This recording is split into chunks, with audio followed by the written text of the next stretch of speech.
আমাদের সমাজটা একদম অবক্ষয় হয়ে গেছে। সেটা হলো বিভিন্ন মাদক এবং নেশার কারণে। এই সরকার যে কাজগুলো করতে যাচ্ছে তাকে বাধাগ্রস্ত করার জন্য অনেক রকম ষড়যন্ত্র চলছে। আপনারা জানেন আমরা এসেছি নারী ও শিশু অধিকার ফোরাম থেকে। আমি কনভেনর এবং সদস্য সচিব নিপুণ রায়চৌধুরী। আমাদের এই যে আমরা এসেছি মূলত এই যে রামিসার যে নৃশংস হত্যাকাণ্ড তাদের পরিবারকে একটু সান্ত্বনা দিতে এবং আমাদের যদি কিছু করণীয় থাকে আমরা করব। আপনারা জানেন মাননীয় প্রধানমন্ত্রী গতকাল এসেছিলেন। তিনি এই যে এখানে এসে আজকে আপনারা শুনেছেন মেয়ের বাবা বলছে যে আমার বড় ভাই হিসেবে উনি এসেছেন, এতে আমার জীবন ধন্য। এবং প্রধানমন্ত্রী রাষ্ট্রীয়ভাবে এটাকে নিয়েছেন এবং তিনি তার বড় মেয়ের দায়িত্ব গ্রহণ করেছেন। কাজেই এখানে আমরা মনে করি এই যে রামিসা নৃশংস হত্যাকাণ্ডের যে বিচার, এটা খুব দ্রুত হবে এবং সেটা সম্পূর্ণ রাষ্ট্র সেই বিচার দেখবে।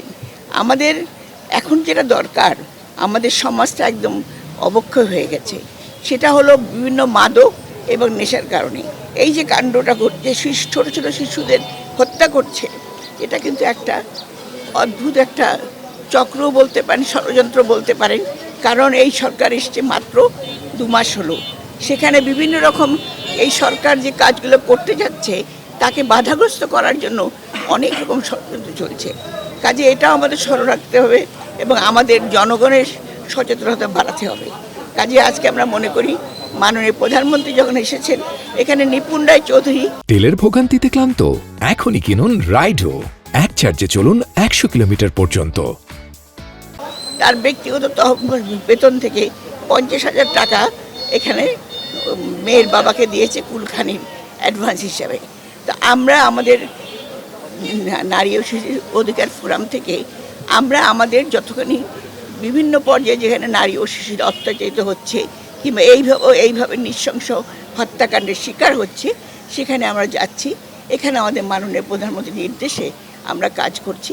কাজে মাননীয় প্রধানমন্ত্রী যখন নিজে এসে বলেছেন, সেখানে আমরা মনে করি এটা সর্বোচ্চ একটা প্রতিশ্রুতি। এবং তিনি আপনারা জানেন এই প্রধানমন্ত্রী হওয়ার পরে ওনার যে ইশতেহারে নির্বাচিত যে সমস্ত প্রতিশ্রুতি দিয়েছেন সেগুলো উনি একটা একটা করে কাজ করে যাচ্ছেন। তা আমরা আশা করব আপনাদের সহযোগিতা পেলে, জনগণের সহযোগিতা পেলে আমরা ইনশাল্লাহ এই যে রামিসার যে হত্যাকাণ্ড, সেই হত্যাকাণ্ডের প্রকৃত বিচার পাব।